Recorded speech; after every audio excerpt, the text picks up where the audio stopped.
S4 TV news కు స్వాగతం. నేను ఎమిలియా. బులెటిన్ లో వివరాలు చూద్దాం. అంతర్జాతీయ యోగా డే సందర్భంగా రాష్ట్ర వైద్య ఆరోగ్య శాఖ మంత్రి హరీష్ రావు యోగా వేడుకల్లో పాల్గొన్నారు. మంగళవారం సిద్దిపేట జిల్లా కేంద్రంలో ఆయుష్ విభాగం ఆధ్వర్యంలో అంతర్జాతీయ యోగా దినోత్సవం జరిగింది. ఇందులో భాగంగా మంత్రి కాసేపు యోగా చేశారు. ఈ సందర్భంగా ఆయన మాట్లాడుతూ ప్రజలందరికీ ప్రపంచ యోగా దినోత్సవ శుభాకాంక్షలు తెలిపారు. యోగాను దినచర్యలో భాగంగా చేసుకుని దీర్ఘాయుష్ను పొందాలన్నారు. ప్రపంచంలో చాలా మందికి ఆహారం అలవాట్లతోనే రోగాలు వస్తాయని అన్నారు. యోగాతో రోగాల బారిన పడకుండా కాపాడుకోవచ్చన్నారు. పిల్లల నుంచి పెద్దల వరకు యోగా సాధన చేయవచ్చని తెలిపారు.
వాసవి కన్యకా పరమేశ్వరి ఆలయాన్ని సందర్శించి అమ్మవారి దర్శనం చేసుకున్నారు. పవన్ కు ఆలయ వర్గాలు సాంప్రదాయ స్వాగతం పలికాయి.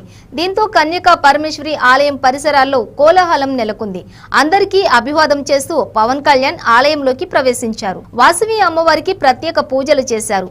ఆలయ అర్చకులు జనసేనానికి తీర్థ ప్రసాదాలు, పవిత్ర వస్త్రం అందజేశారు.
తిరుమలలో మద్యపాన నిషేధం అమలులో ఉందని Tirumala special enforcement bureau CI Tirumalayya తెలిపారు. తిరుమలలోని స్పెషల్ ఎన్ఫోర్స్మెంట్ బ్యూరో కార్యాలయంలో ఏర్పాటు చేసిన మీడియా సమావేశంలో ఆయన మాట్లాడుతూ తిరుమలలో అక్రమంగా మద్యం విక్రయిస్తున్నారని విశ్వసనీయ సమాచారం అందిందన్నారు. జేఎన్సీ టోల్ గేట్ వద్ద వైట్ స్విఫ్ట్ కారులో మద్యం విక్రయిస్తున్నట్లు గుర్తించామని తెలిపారు.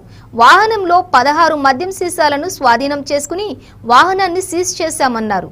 అక్రమంగా మద్యం తరలిస్తున్న తిరుమల తిరుమలకి చెందిన పిఎన్ రమేష్ అనే వ్యక్తిని అదుపులోకి తీసుకున్నట్లు వెల్లడించారు. స్థానిక బాలాజీ నగర్ లో ఉంటూ మద్యం బాటిల్స్ సరఫరా చేస్తున్నట్లు సమాచారం మేరకు నిఘా ఉంచామని అన్నారు. తిరుమలలో మత్తు పదార్థాలు పూర్తిగా నిషేధించడం ఉందని, మత్తు పదార్థాలు సేవించినా విక్రయించినా కఠినమైన చర్యలు తప్పవని ఆయన హెచ్చరించారు.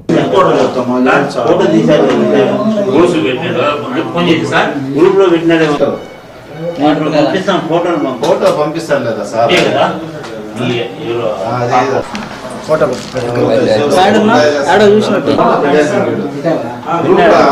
తీసుకున్నారు ఫోటో పెట్టుకున్నారు.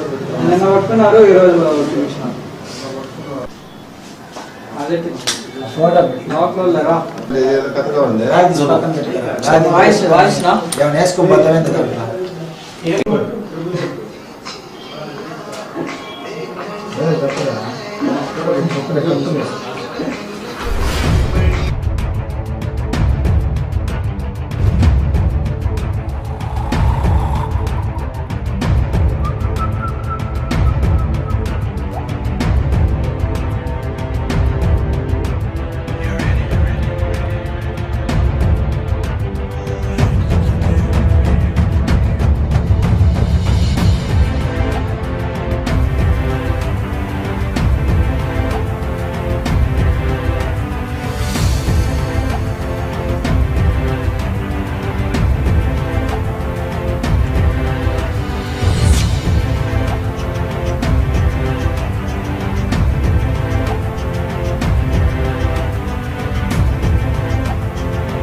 ప్రపంచ ప్రసిద్ధిగాంచిన పుణ్యక్షేత్రమైన బాలాజీలో తిరుమలలో మద్యముల అక్రమ రవాణా మరియు అమ్మకాల గురించి రాబడిన సమాచారం మేరకు మధ్యవర్తులను తీసుకొని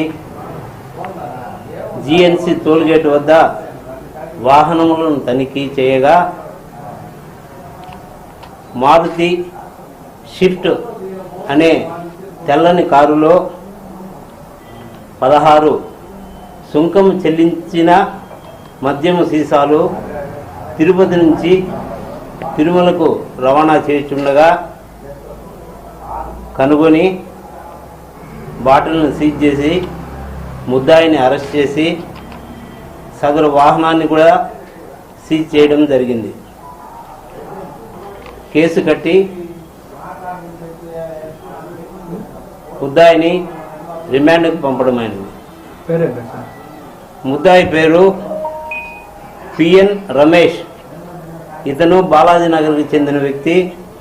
ఇతని పైన చాలా రోజుల నుండి యోగాభ్యాసం మనిషి యొక్క శారీరక మానసిక ఆరోగ్యానికి దోహదపడుతుందని నటుడు హిందూపురం ఎమ్మెల్యే నందమూరి బాలకృష్ణ అన్నారు. యోగాను నియమం తప్పకుండా అభ్యాసం చేయాలని తెలుగు ప్రజలకు పిలుపునిచ్చారు. ప్రపంచమంతా యోగాను అంగీకరించడం మన సంస్కృతికి దక్కిన గౌరవమని బాలకృష్ణ వ్యాఖ్యానించారు.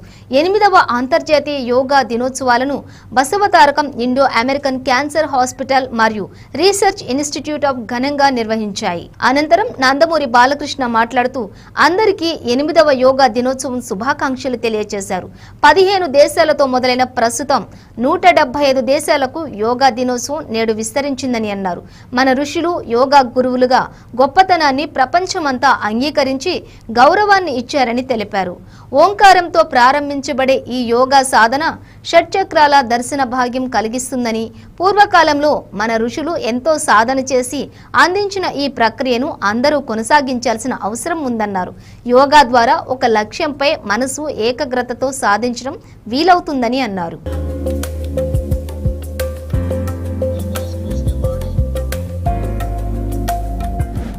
అందరికీ ఒక 8వ అంతర్జాతీయ యోగా దినోత్సవానికి స్వాగతం పలుకుతూ, ఇప్పటికీ మన ప్రపంచంలో 175 దేశాలు ఏదైతే యోగా మన దగ్గర నుంచి మొదలైందో వాటిలను అంగీకరించి వాటిని ఆచరిస్తూ 15 దేశాలతో మొదలైంది. ఇవాళ 175 దేశాలకు విస్తరించిందంటే మన ప్రాచీన ఋషులు కానీ లేకపోతే మన ప్రాచీన గ్రంథాలు కానీ ఎంత గొప్పవో మనంతా ఒకసారి నెమరేసుకోవాల్సిన అవసరం ఉంది. ఈరోజు మన కేంద్ర ప్రభుత్వం కూడా దీన్ని ఈ యొక్క యోగా దినోత్సవాన్ని దేశవ్యాప్తంగా అన్ని రాష్ట్రాలు కూడా దీన్ని ఒక దినకృత్యగా మలుచుకోవాలని ప్రోత్సహిస్తున్నందుకు కేంద్ర ప్రభుత్వానికి అలాగే రాష్ట్ర ప్రభుత్వాలకు అందరికీ కూడా నా కృతజ్ఞతలు తెలియజేసుకుంటున్నాను. మరి ముందుగా గురువుగారు ఉదయ్ కుమార్ గారు ఓంకారంతో మొదలుపెట్టారు. ఓంకారం అంటే బ్రహ్మ. ఓంకారం తం పరబ్రహ్మ స్వరూపం ఓంకార సంభవం అకారోకార మాంతాయ ఓంకారాయ నమో నమః అంటాం. ఓం ఇది బ్రహ్మ ఏకాక్షరి, ద్వాదశ చతురాద్వ్యాక్షరి, యోగసూత్ర త్రియాక్షరి, మంత్రరహస్య చతురాక్షరి, పరమపావన పంచాక్షరి, ఇహపర సాధక షటాక్షరి, పరమానంద అష్టాక్షరి, అలాగే మోక్ష సాధన నవాక్షరి, నాదబంధు దశాక్షరి అంటాం. అలాగే ఒక్కొక్క శబ్దానికి ఇప్పుడు మన బ్రహ్మర యోగ చేసాము రోస్టర్లో, అలా ఒక 6 చక్రాలు ఉన్నాయి. ఒక్కొక్క చక్రాన్ని ఉత్తేజపరిచే మనకి హైదరాబాద్ నగర వాసులకు మరో ఫ్లైఓవర్ అందుబాటులోకి వచ్చింది. కైతలాపూర్ ఫ్లైఓవర్ ను ఐటీ పురపాలక శాఖల మంత్రి కేటీఆర్ మంగళవారం ప్రారంభించారు. ఈ ఫ్లైఓవర్ ప్రారంభం కావడంతో కూకట్పల్లి, హైటెక్ సిటీల మధ్య ప్రయాణించే వారికి ట్రాఫిక్ కష్టాలు తీరనున్నాయి. వారి ప్రయాణం సాఫీగా సాగనుంది. JNTU, Malaysia township, hitech city flyover, cyber tower కూడలి వద్ద ట్రాఫిక్ రద్దీ తగ్గనుంది. ఈ ఫ్లైఓవర్ అందుబాటులోకి రావడంతో సనత్ నగర్, బాలానగర్ మీదుగా సికింద్రాబాద్ వరకు 3.50 కిలోమీటర్ల దూరం తగ్గుతుంది. ప్రయాణ సమయం గంట వరకు ఆదా కానుంది. సిగ్నల్ ఫ్రీ సిటీగా మార్చేందుకు చేపట్టిన వ్యూహాత్మక రహదారుల అభివృద్ధి పథకం ఫలాలు నగరానికి నలువైపులా అందుతున్నాయి. ఎస్ఆర్టీసీ ద్వారా చేపట్టిన 41 పనుల్లో 29 పనులు ఇప్పటికే పూర్తయ్యాయి. ఇందులో భాగంగానే కైతలాపూర్ ఆర్ఓబి నిర్మాణం కూడా పూర్తయింది. 86 కోట్ల వ్యయంతో జీహెచ్ఎంసీ దీన్ని నిర్మించింది. గౌరవనీయులు పెద్దలు, ఈరోజు ఖైతలాపూర్లో ఈ ఫ్లైఓవర్ ప్రారంభోత్సవ సందర్భంగా ఇంత పెద్ద కార్యక్రమం ఏర్పాటు చేసి ఘనంగా ఒక పండుగ వాతావరణంలో కూకట్పల్లి నియోజకవర్గంలోని మా అన్నలని, తమ్ముళ్ళని, అక్కలని, చెల్లెళ్ళందరినీ కలుసుకునే భాగ్యాన్ని కల్పించిన గౌరవనీయులు కూకట్పల్లి యొక్క డైనమిక్ శాసనసభ్యుడు, ఎల్లవేళలా కష్టపడుతూ ప్రజలకు నిరంతరం అందుబాటులో ఉంటూ ఎప్పటికప్పుడు మీ తల్లో నాలికలాగా కులాలకు అతీతంగా, మతాలకు అతీతంగా, ప్రాంతాలకు అతీతంగా కూకట్పల్లి నియోజకవర్గ అభివృద్ధి కోసం కష్టపడుతున్న సోదరులు మాధవండలి సభ్యురాలు మా అందరి అక్క శ్రీమతి సురభి వాణీదేవి గారు, గౌరవనీయులు శాసన మండలి సభ్యులు తమ్ముడు నవీన్ కుమార్ గారు, మీ అందరికీ సుపరిచితులు కూకట్పల్లి నియోజకవర్గ సోదరుడు గౌరవనీయులు కుత్బుల్లాపూర్ శాసనసభ్యులు సోదరులు కేపీ వివేక్ గారు, మేడ్చల్ జిల్లా టిఆర్ఎస్ పార్టీ అధ్యక్షులు, యువజన విభాగం అధ్యక్షుడు, శాసన మండలి సభ్యుడు సోదరుడు శంబీపూర్ రాజు గారికి, గౌరవనీయులైన నగర మేయర్ ఈరోజు తన జన్మదినోత్సవం జరుపుకుంటున్న మా అక్క గద్వాల విజయలక్ష్మి గారికి మీ అందరి తరఫున కూడా ఒకసారి జన్మదిన శుభాకాంక్షలు తెలియజేసుకుంటూ, గౌరవనీయులు డిప్యూటీ మేయర్ గారు శ్రీమతి శ్రీలత శోభన్ రెడ్డి గారు, గౌరవనీయులు మల్కాజ్గిరి పార్లమెంట్ నియోజకవర్గ ఇన్ఛార్జ్ సోదరులు మర్రి రాజశేఖర్ రెడ్డి గారు, స్థానిక కార్పొరేటర్ సబీహా గారు, తమ్ముడు టీఎస్ చైర్మన్ పాటిమీది జగన్ గారు, మరొక తమ్ముడు సోదరుడు ఇప్పటిదాకా తన మాటతో మిమ్మల్ని అందరినీ ఉర్రూతలూగించిన రాష్ట్ర గిడ్డంగుల కార్పొరేషన్ అధ్యక్షుడు తమ్ముడు సాయి చంద్ గారు, గౌరవనీయులైన వేదికపైన ఆసీనులైన కార్పొరేటర్లకి, వివిధ డివిజన్ల అధ్యక్షులకి, మా వెంకటేష్ గౌడన్నకి, ఇంకా వేదికపైన ఉన్న సీనియర్ నాయకులందరికీ పేరు పేరున, వేదిక మీద ఉన్న మార్కెట్ కమిటీ చైర్మన్ గారికి, ఇంకా ఇతర సీనియర్ నాయకులకి పేరు పేరున అందరికీ, వేదిక ముందున్న పాత్రికేయ మిత్రులకి, కుకట్పల్లి నియోజకవర్గ అక్కలకి, చెల్లెళ్ళకి, అన్నలకి, తమ్ములకి పేరు పేరున అందరికీ హృదయపూర్వకంగా శిరస్సు వంచి మీ అందరికీ మీ స్వాగతానికి మీ అభిమానానికి హృదయపూర్వకమైన ధన్యవాదాలు. ఇప్పుడే నేను చెప్పినట్టు కృష్ణారావు గారు ఏ కార్యక్రమం చేసినా ఒక పద్ధతి ప్రకారం క్రమశిక్షణతో బ్రహ్మాండంగా ఒక పండుగ వాతావరణంలో చాలా చక్కగా ప్రణాళికబద్ధంగా కార్యక్రమాలు చేసే నాయకుడు. ఇక్కడికి వస్తుంటే అందరూ మా అన్నలు తమ్ముళ్ళు ఆ పగిడీలు కట్టుకొని గులాబీ పగిడీలు కట్టుకొని ఏదో పెళ్లి బారాత్లో పోతున్నట్టు బ్రహ్మాండంగా ఎక్కడి వాళ్ళు అక్కడ చాలా చక్కగా స్వాగతం పలికినందుకు ముఖ్యంగా మా కార్పొరేటర్లకు డివిజన్ ప్రెసిడెంట్లందరికీ హృదయపూర్వకంగా మీ అందరికీ కూడా నేను ధన్యవాదాలు తెలియజేసుకుంటా ఉన్నా. హైదరాబాద్ మహానగరంలో ఈరోజు ఒక్క కూకట్పల్లిలో కాదు, నగర వ్యాప్తంగా ఎల్బీ నగర్ నుంచి కూకట్పల్లి వరకు, ఇటు ఉప్పల్ నుంచి అటు మన శేర్లింగంపల్లి వరకు ఎక్కడ చూసినా దాదాపుగా ఫ్లైఓవర్లు, అండర్ పాస్లు, ఆర్యూబీలు, ఆర్ఓబీలు 1-2 కాదు 8,052 కోట్ల రూపాయలతో ఎస్ఆర్డిపిలో మొదటి దశ కింద ఫేజ్ 1 కింద 8,052 కోట్ల రూపాయలతో 47 వివిధ కార్యక్రమాలు తీసుకున్నాం. ఆ 47 వివిధ కార్యక్రమాల్లో భాగంగా ఈరోజు మనం పూర్తి చేసి ప్రారంభించుకున్న ఖైత్లాపూర్ ఫ్లైఓవర్ ఏదైతే ఉన్నదో ఇది 30వ ఫ్లైఓవర్. గత 8 సంవత్సరాల్లో హైదరాబాద్లో మనం కట్టిన 30వ ఫ్లైఓవర్. ఇంకా 17 వివిధ దశల్లో ఉన్నాయి. వాటిని కూడా పూర్తి చేసి ఈ సంవత్సరం కొన్ని ఒక 6, మిగతా అన్ని కూడా వచ్చే సంవత్సరం హైదరాబాద్ నగర ప్రజలకి కానుకగా అందజేయబోతా ఉన్నాం. వాటితో పాటు మరి రెండవ దశ మిలిటరీ రిక్రూట్మెంట్ స్కీమ్ అగ్నిపథ్ కు సంబంధించి సుప్రీంకోర్టులో పిటిషన్లు దాఖలయ్యాయి. ఈ నేపథ్యంలో సుప్రీంకోర్టులో కేంద్ర ప్రభుత్వం కేవియట్ ను దాఖలు చేసింది. అగ్నిపథ్ కు సంబంధించి ఏదైనా కీలక నిర్ణయం తీసుకునే పరిస్థితి ఉన్నట్లయితే తమ వైపు నుంచి కూడా వాదనలను వినాలని కేంద్రం కోరింది. ఇప్పటి వరకు అగ్నిపథ్ కు వ్యతిరేకంగా 3 పిటిషన్లు దాఖలయ్యాయి. హర్ష్ అజయ్ సింగ్ అనే అడ్వకేట్ నిన్న ఒక పిటిషన్ వేశారు. అగ్నిపథ్ అమలుపై మరోసారి పునరాలోచించేలా కేంద్ర ప్రభుత్వానికి ఆదేశాలు జారీ చేయాలని తన పిటిషన్లో అజయ్ కోరారు. అంతకుముందు ఎంఎల్ శర్మ, విశాల్ తివారీ అనే 2 లాయర్లు కూడా అగ్నిపథ్ కు వ్యతిరేకంగా పిటిషన్లు వేశారు. సాయుధ బలగాల నియామకాలకు సంబంధించి శతాబ్ద కాలంగా ఉన్న ప్రక్రియను కేంద్ర ప్రభుత్వం పక్కన పెట్టేసిందని, కనీసం పార్లమెంటు ఆమోదం కూడా లేకుండానే అగ్నిపథ్ ను అమలు చేస్తోందని ఎంఎల్ శర్మ తన పిటిషన్లో పేర్కొన్నారు. అగ్నిపథ్ వల్ల జాతీయ భద్రత, సైన్యం ఎలాంటి ప్రభావానికి గురవుతుందో అంచనా వేయడానికి సుప్రీంకోర్టు ఒక కమిటీని ఏర్పాటు చేయాలని అడ్వకేట్ విశాల్ తివారీ తన పిటిషన్లో కోరారు. అగ్నిపథ్ కు వ్యతిరేకంగా జరిగిన అల్లర్లు, ప్రభుత్వ ఆస్తుల విధ్వంసంపై విచారణ జరిపేందుకు సిట్ ను ఏర్పాటు చేయాలని సుప్రీంకు విన్నవించారు.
సీనియర్ జర్నలిస్టు శ్రీనివాస్ కుమార్ మృతి మీడియా రంగంలో విషాదాన్ని నింపింది. వివిధ సంస్థల్లో పనిచేస్తున్న మీడియా మిత్రులు శ్రీనివాస్ మృతి పట్ల సంతాపాన్ని ప్రకటిస్తున్నారు. టీడీపీ జాతీయ కార్యదర్శి నారా లోకేష్ కూడా శ్రీనివాస్ మృతి పట్ల సంతాపం ప్రకటించారు. ట్విట్టర్ ద్వారా ఆయన స్పందిస్తూ సీనియర్ పాత్రికేయులు, సూర్య దినపత్రిక ఎగ్జిక్యూటివ్ ఎడిటర్ ఎం శ్రీనివాస్ మృతి పట్ల సంతాపం తెలియజేస్తున్నాను. వారి ఆత్మకు శాంతి కలగాలని ఆ దేవుణ్ణి ప్రార్థిస్తున్నాను అని ఆయన కుటుంబ సభ్యులకు నా ప్రగాఢ సానుభూతి అని ట్వీట్ చేశారు.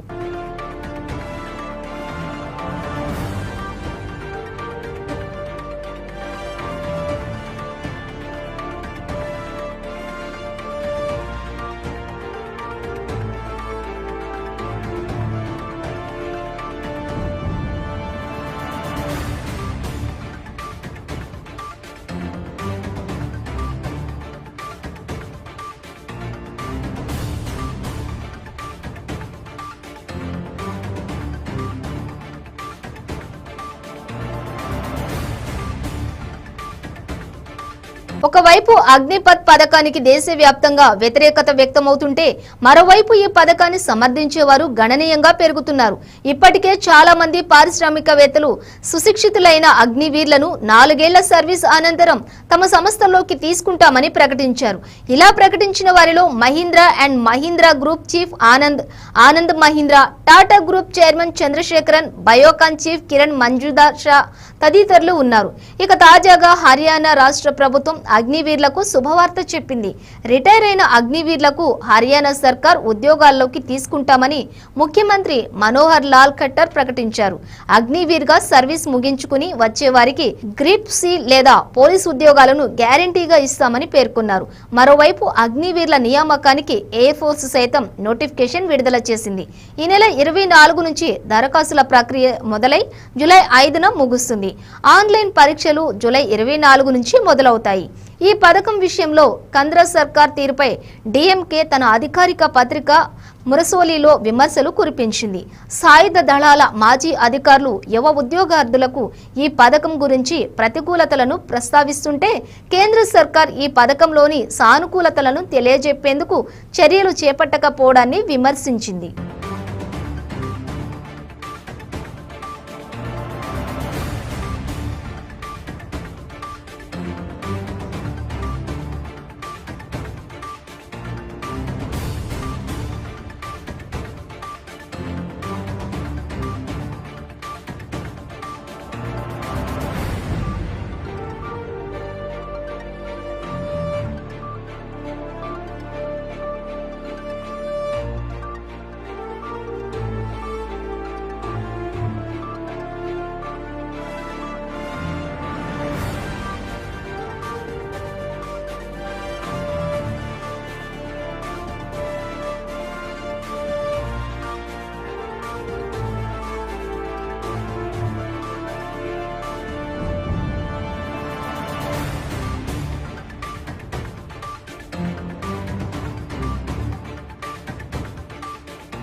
ఎమ్మెల్సీ ఎన్నికల తర్వాత మహారాష్ట్ర అధికార పార్టీ శివసేనలో ముసలం పుట్టింది. మంత్రి ఏక్నాథ్ షిండే అందుబాటులో లేకుండా పోయారు. ఆయన వెంట మరో 11-12 మంది ఎమ్మెల్యేలు ఉన్నట్టుగా తాజా సమాచారం. వీరంతా గుజరాత్ రాష్ట్రం సూరత్ లోని ఓ హోటల్లో బస చేసినట్లు తెలుస్తోంది.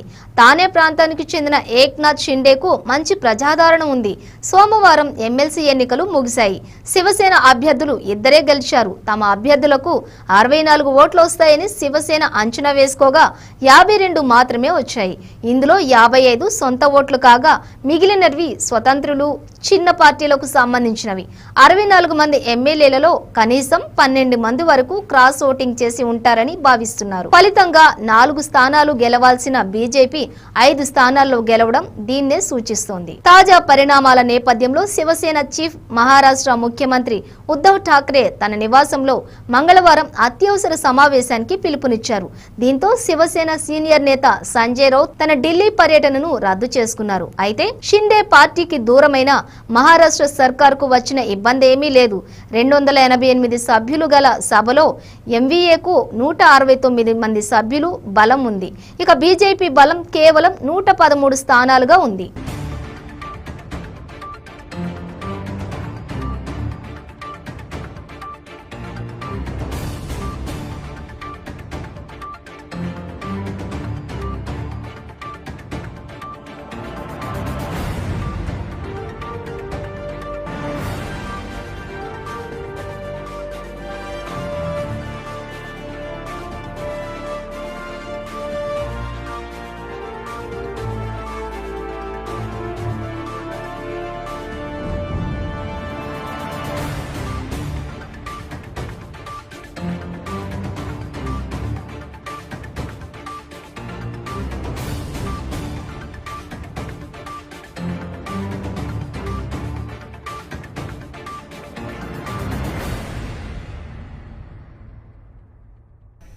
ऐसे जो लोग होते हैं इस प्रकार के जो मध्य प्रदेश पैटर्न, राजस्थान पैटर्न जो हुआ है जिसमें ये सभी लोग गुजरात में ही क्यों रखे जाते हैं? ये देश तो बहुत बड़ा है। सूरत में है, मैंने सुना है, हमारा उनसे संपर्क हुआ है, हमारे सब एमएलए वहां है। उसमें से बहुत से लोग हैं वापस आना चाहते हैं, लेकिन उनको वापस आना नहीं दिया जा रहा है, उनकी घेराबंदी की है।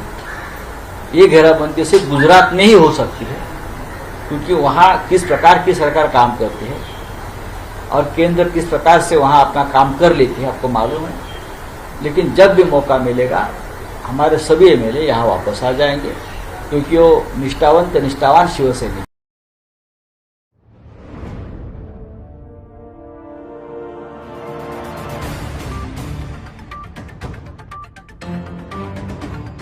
నేషనల్ హెరాల్డ్ కేసులో ఎన్ఫోర్స్మెంట్ డైరెక్టరేట్ విచారణకు వరుసగా మంగళవారం 5వ రోజు కూడా కాంగ్రెస్ పార్టీ అగ్రనేత రాహుల్ గాంధీ హాజరు కానున్నారు. ఈ మేరకు సోమవారం ఢిల్లీలోని ఈడీ కార్యాలయంలో విచారణకు హాజరైన రాహుల్ గాంధీకి ఈడీ అధికారులు నోటీసులు జారీ చేశారు. గత వారం 3 రోజుల పాటు తమ ముందు విచారణకు హాజరైన రాహుల్ గాంధీని ఈడీ అధికారులు దాదాపుగా 30 గంటల పాటు ప్రశ్నించారు. తాజాగా సోమవారం నాటి విచారణలో కూడా రాహుల్ గాంధీని ఈడీ అధికారులు దాదాపుగా 10 గంటల పాటు విచారించారు.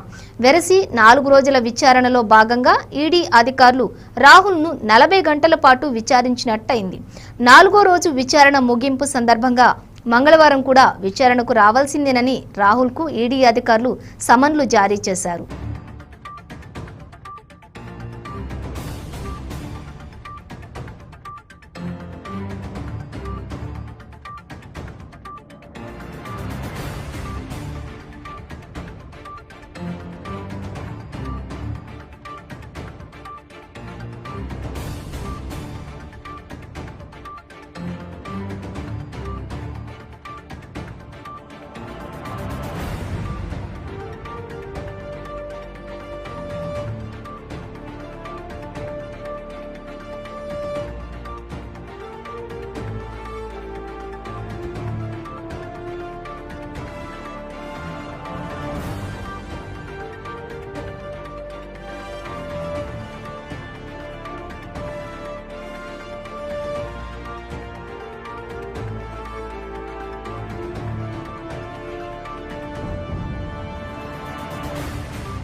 ఇవి S4 టీవీ బులెటిన్ల విశేషాలు. మరో బులెటిన్లో మళ్ళీ కలుద్దాం. అంతవరకు చూస్తూనే ఉండండి S4 టీవీ న్యూస్.